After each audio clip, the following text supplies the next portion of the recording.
I used to be a plain, ordinary film critic, but somehow weird stuff started happening around me.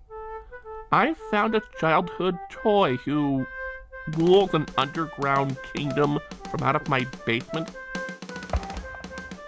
I got a weird AI friend living in my TV.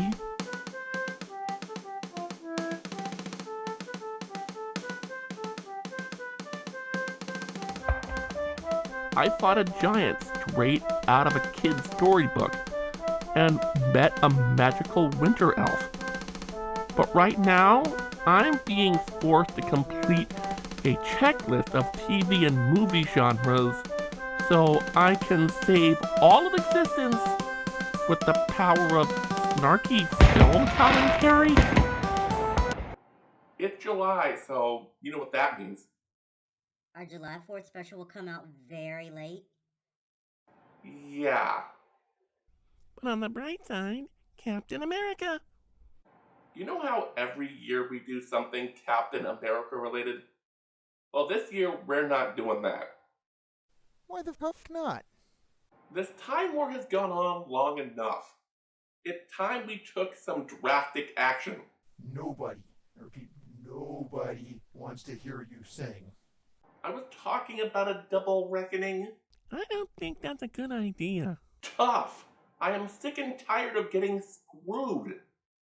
It's time we took the fight to Future Guy. What do you plan to do about it? For starters, do we need that light on in the laundry room? No, it's a pole light, but the string is broken. Damn! Because our story begins with Captain America running across a rooftop to get a selfie with a billboard of himself.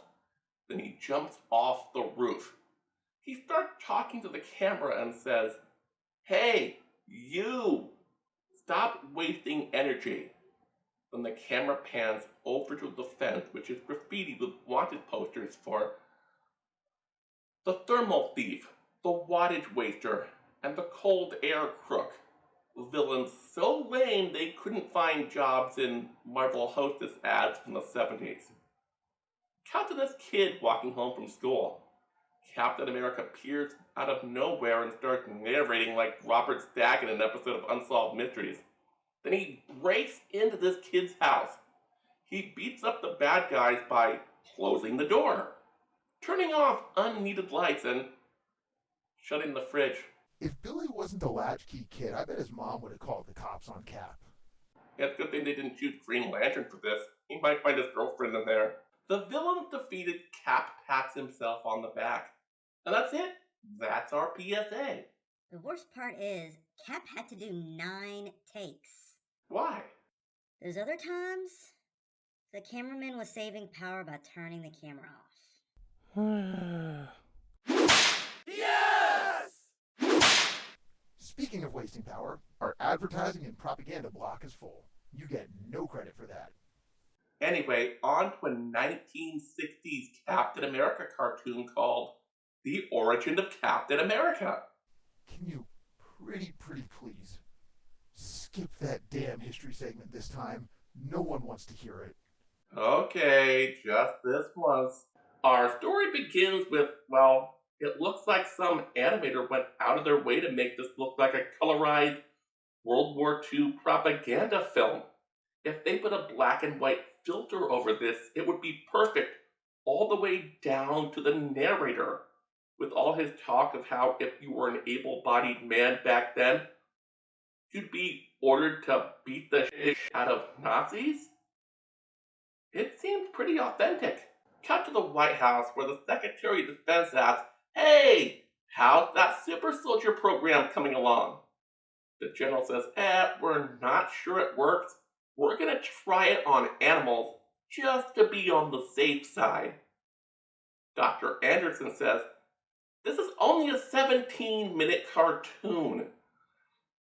Get Rogers down to the lab. We'll get down to business.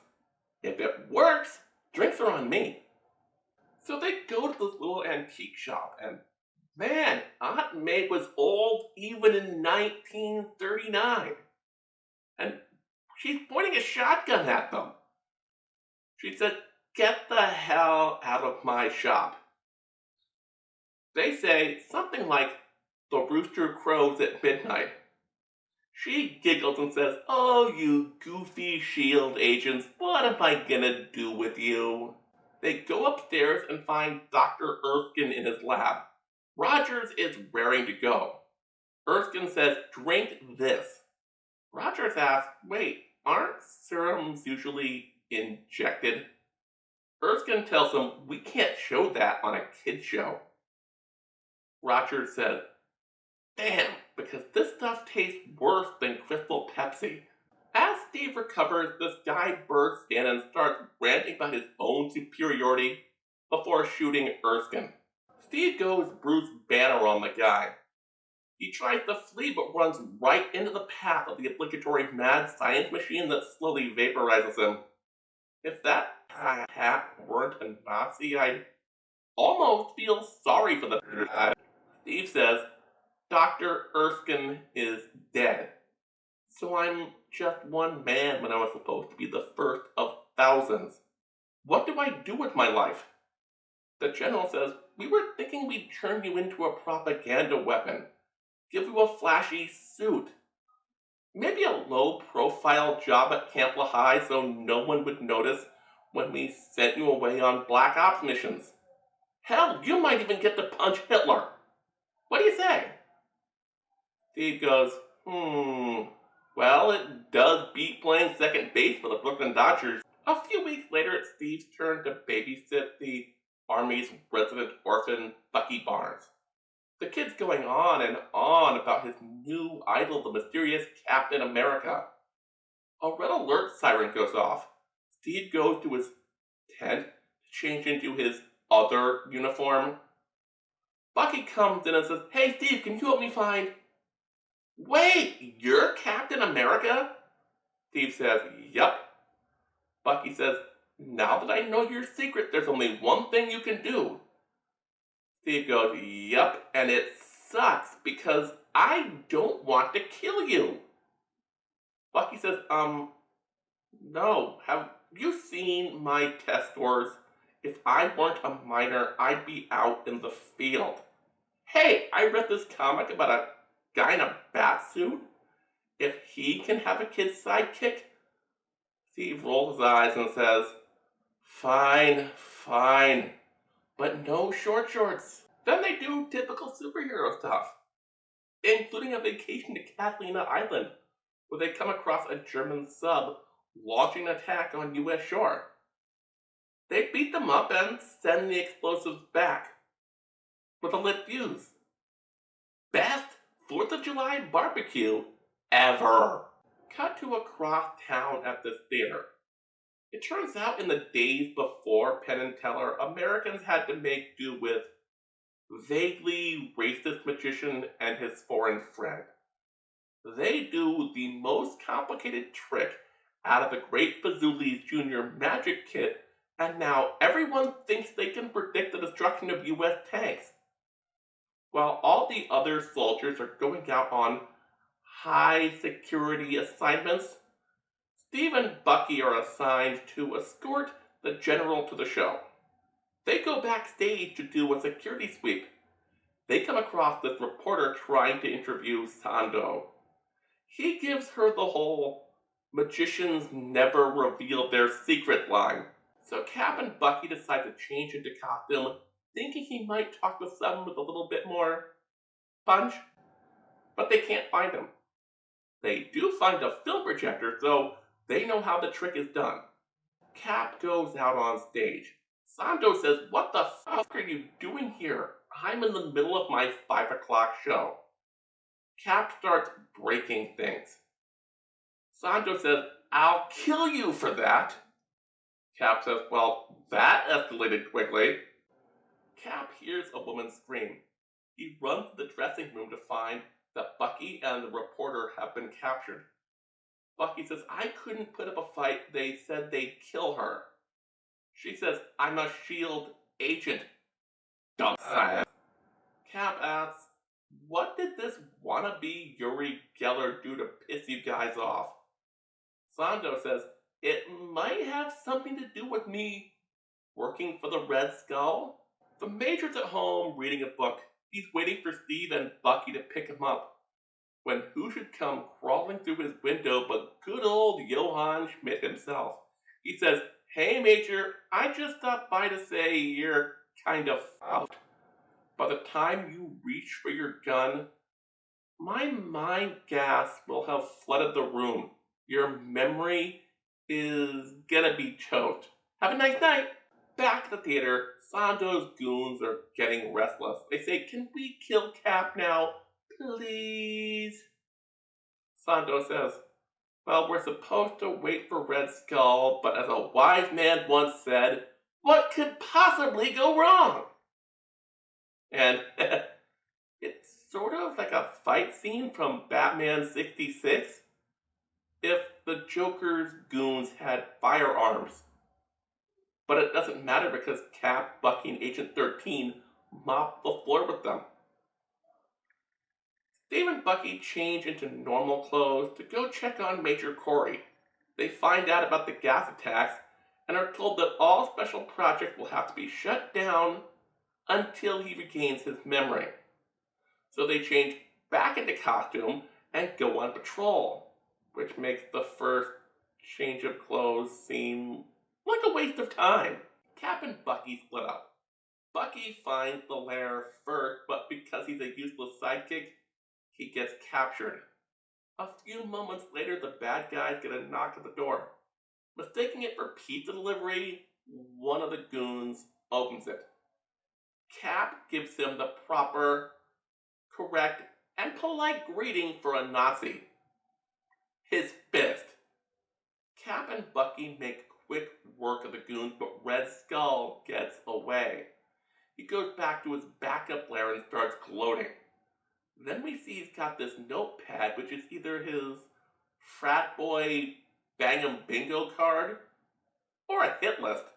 Cap and Bucky go back to base to meet their new CO. He tells them, remember when we said all secret projects were shut down? Well, forget that. We're testing a new plane. You guys sit back and watch. And wow, I know the US Army uses lowest bidder contracts for test pilots, but Launchpad McQuack? Really? Later, Cap and Bucky are sitting around. Bucky asks, well, what do you think happened? Was it engine failure? Human error? Skrulls? Cap says, now that I think about it, Moxon the pilot was acting a bit fishy. We should go tell the general. They go to the general's house and find the Red Skull gaffing the general and his housekeeper. Red Skull says, not this again. And it's another fight scene. Cap asks, what did you do with the real Moxon? Red Skull says, he was on the plane. Oh, and if you think you dealt with all my goons earlier, well, surprise! A bunch of Hydra troops start shooting up the place. Red Skull gets away. Steve and Bucky go back to their day jobs. Bucky says, well, it's not so bad. We caught the guy who impersonated the pilot. Stolen valor is a serious crime. Cap says, yeah, but it's not as cool as catching a terrorist. But that's all this cartoon had time to wrap up. Major Tommy Lee Jones comes back from medical leave just to tell them that they're going to be on KP from now till the end of the Korean War. And that's it. That's the episode. No!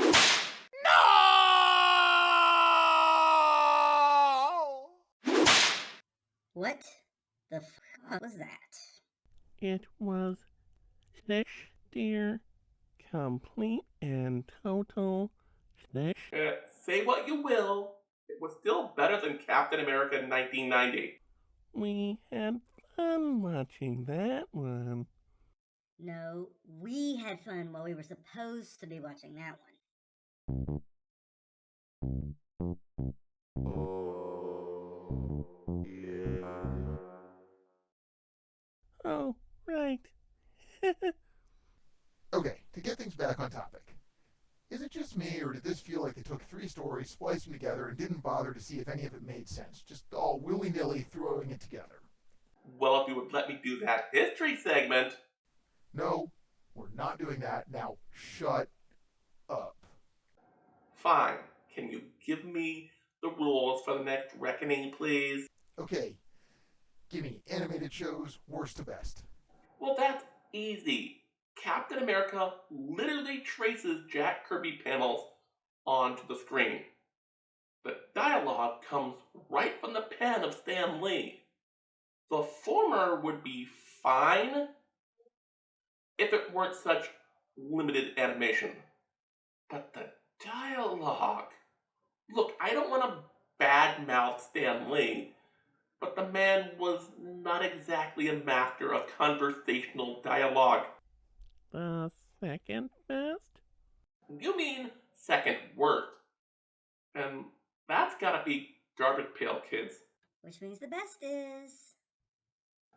Do I have to say it? Kind of like having a universe to live in, so yes. A little louder. I didn't hear you. The Flintstones, okay? I said it. You happy now?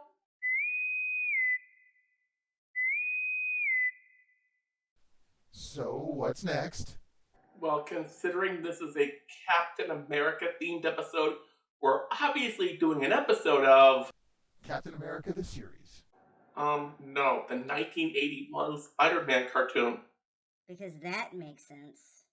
Somehow, those 2 TV movies that we did to start this tradition are as close to a Captain America live action show as we've ever gotten.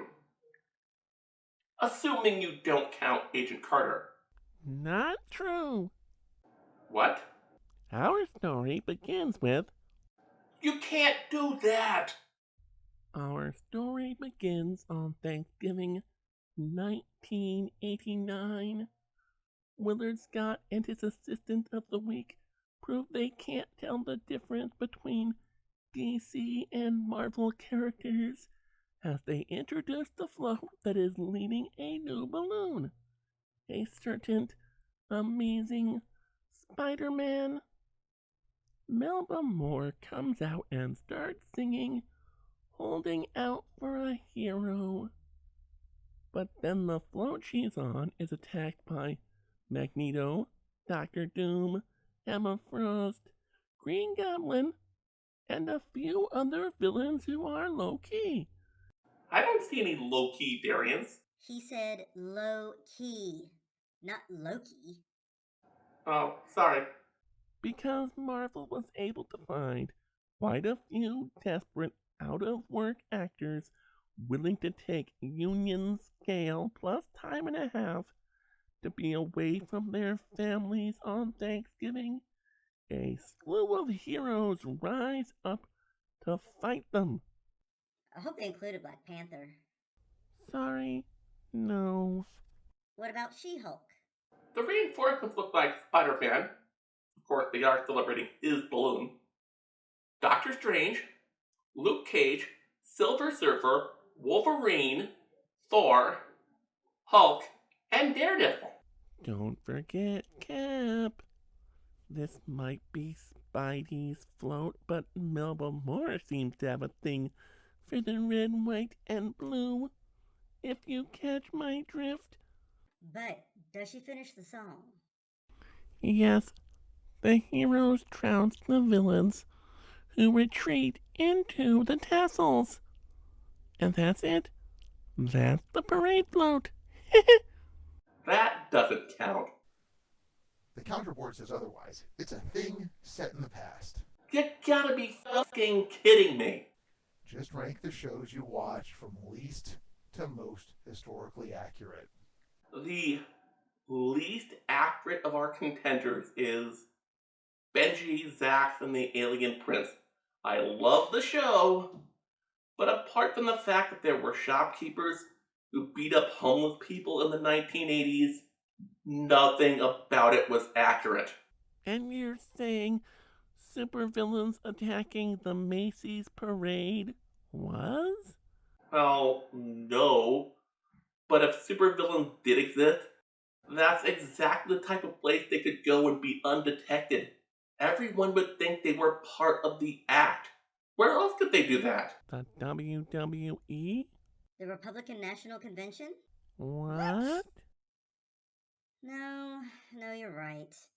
Emma Frost looks like either a stripper or one of the gorgeous ladies of wrestling. No, you're right. This guy looks more like Ted Cruz than Norman Osborn. Anyway, the Sprinkler Sprinkled is literally somebody's home movies. You can't get more historically accurate than that. Now, can we please get on to Spider Man, the capture of Captain America?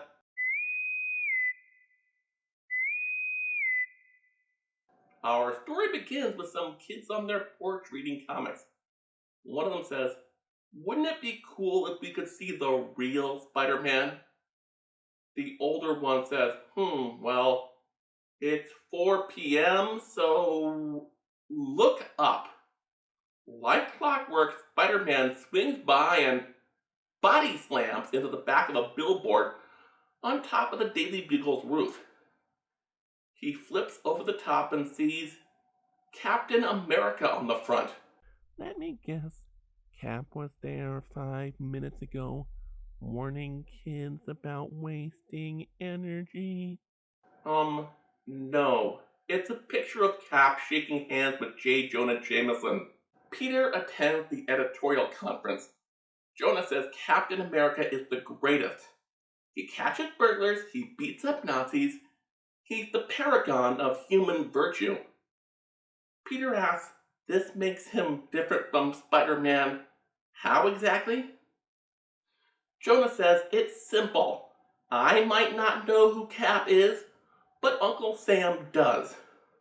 When they need him, they call him, and he answers. While he's perfect in every way and could never mess up, if he did, they'd have a way to hold him accountable. Now come on to my screening room. I've got some old 16mm film I want to show you. Let me guess. Jonah's film reels don't show Captain America, but a Chippendale dancer in Marvel underoos. Worse, it's a recap of Cap's origin and his defrosting. That was going to be my second guess. Jonah says, now you guys know how great Cap is. Here's the deal. I'm going to declare July 4th Captain America Day. I don't know anyone in New York who wouldn't celebrate that. Let's see, there are the Jehovah's Witnesses, tourists from other countries, and oh yeah, the Red Skull. You're getting ahead of things. Let's cut to this castle where this science guy tells Red Skull, your MacGuffin is ready if you want to use it. Red Skull says, of course I want to use it. Why would I have you build it if I wasn't going to? The science guy says, but the whole machine is evil. Red Skull says, have you ever seen a movie? Do you know what happens to goons who question a fucking supervillain? That's what I thought. Now I hope you can come to my Captain America Day party. Later in Central Park, the Daily Bugle crew arrives at the celebration. Jonah tells them to get to work. As soon as they're out of earshot, this German tourist walks up to him and says, aren't you J. Jonah Jameson, the publisher? Jonah reaches out to shake his hand and gets gassed. Then he goes to the podium, but Peter's spidey senses are tingling. He tells Betty he needs to get more film for his camera. Before she can say, I've got plenty, he's gone. Cap takes to the stage and says, I don't deserve to be celebrated. Jameson says, of course you don't, you schwein. Cap replies, it's just that I fought in the war, but I have superpowers. Many other men did much more than I did without them, and wait, why do you sound like Red Skull? Then Cap and Red Skull give us a good old-fashioned 80s Saturday morning laser gun blasting, shield frisbee tossing fight scene. And because it's the midpoint of the episode, Cap gets blasted by Red Skull's fart gun right as a certain wall crawler shows up. Now, if I know my classic Marvel team-up formula, it goes sort of like this. Hero A is at a location for his own reasons. Hero B is there for another. Then a villain shows up. There is a second act, misunderstanding, and a brief brawl. It's only when the bad guy gets a major advantage that the two heroes team up. Let's see how good my prediction is. Well, Jonah wakes up and hops out of the bushes. Thanks to the gas, Cap is out of it and thinks he's Red Skull.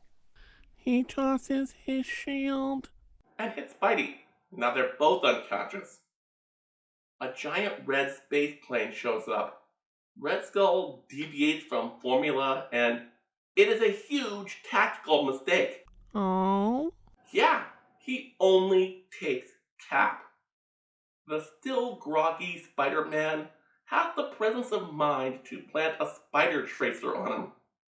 But Jameson's got a Jameson, which leads the crowd to riot because Spidey let the Star-Spangled Man with a plan get captured in the first place. Now, all the newspapers, radio stations, and TV news are calling Spider-Man a Hydra agent. That kid from before throws out his entire collection of Spidey stuff. Spider-Man sits around waiting to get a signal, but the crowd chases him with pitchforks. Worst of all, as he tries to flee, he accidentally desecrates a flag, which gives him nowhere to hide but the sewers. On the space plane, Red Skull says to Science Guy, "Great job with the plane. This is much better than the starship MODOK offered to let me borrow. I hope your other stuff works, because I have plans for Captain America." Back at the Daily Bugle, Peter asked Robbie Robertson, "Do you think Jonah was right? That Spider-Man was jealous of Captain America?" Robbie says, "I don't know. But if I were Spider-Man, the last thing I would do is stand around whining. Wink, wink." Peter says, "Well, how's he supposed to go out there and do something with that mob chasing him?" Robbie says, "I don't know. But he'll think of something. He always does." Peter goes to Stan's costume shop. He sees this kid named Miles trying to return an unopened Spidey suit. The guy at the counter says, "No refunds, true believer. Excelsior." Peter buys himself a Captain America costume and says, "Yeah, this'll work." Down at the airfield, Peter starts talking to this pilot. He convinces him that he's the real Cap. The guy picks him up in the plane and starts asking him a bunch of questions. "Do you remember that time during the big one when you visited my unit and we fought Baron Zemo? Or what about that time you saved my mom from an evil magician?" Peter gets a tinkle from his spider tracer and jumps out the window. He lands in front of this creepy castle.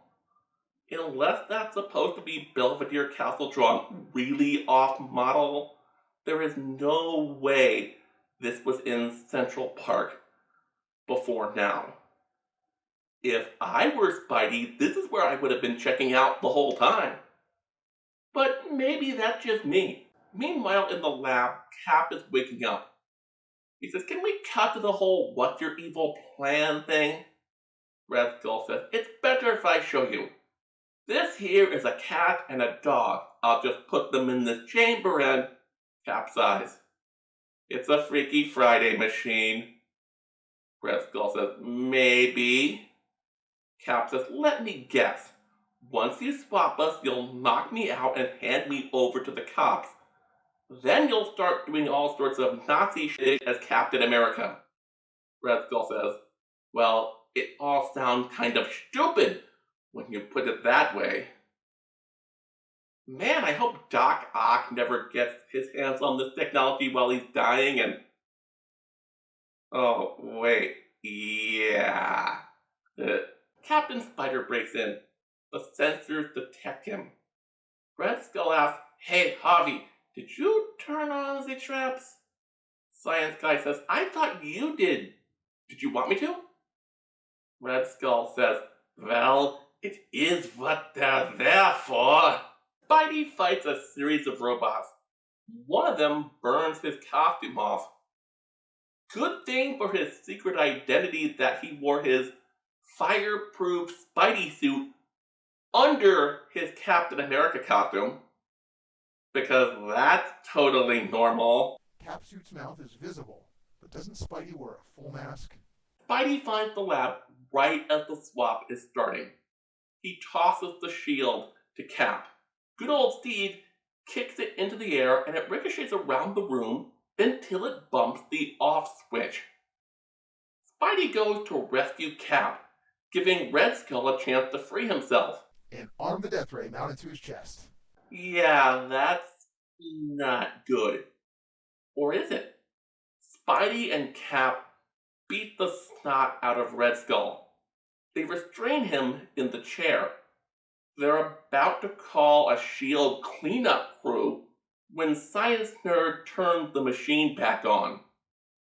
Red Skull's mind is bye-bye. So he killed him? No, he's a disembodied spirit. Wink, wink. Why would he do that? Officially, the cartoon says it's because the Red Skull called him names. A kid might believe that. I know I did when I saw this cartoon years later on Sunday morning reruns. Seeing it as an adult, the clues are there.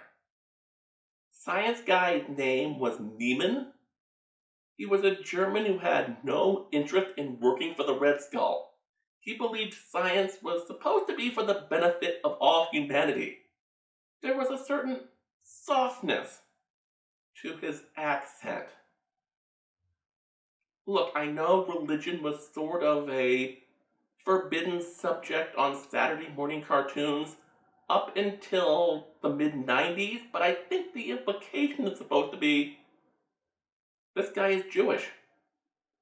The cartoon was made in 1981, and the guy looked to be about 40, so it's possible that he was a survivor of the camps. Anyway, back to the story. Captain America Day gets a parade. Spidey is invited to be on the float with Cap. And Melba Moore comes out to sing Holding Out for a Hero. No. That's it. That's the episode. Yes! Uh-oh. We have to do another reckoning. Worst to best? Yeah. Okay, I liked Stamp Day for Superman, but it just wasn't as good as some of the other comic book things that we watched. So it's the worst. Number 2 goes to Spider-Man. It was a weird show. Spider-Man has one of the greatest rogues gallery in all of Marveldom, but in almost every episode he's fighting Magneto, Doctor Doom, and the Red Skull. This means Batman the Animated Series, which is the gold standard for the Dark Knight in any medium, is number 1.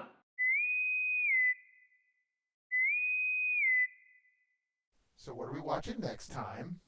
Get Matt on the line. Let me guess, you're ready for your big plan.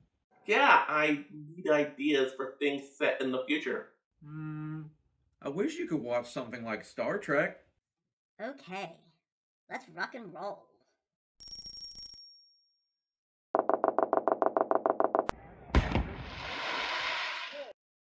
Jess wanted us to do a new outro. Do you want to help out, Gizmo? Like and subscribe, like and subscribe, like and subscribe. Good boy, Gizmo.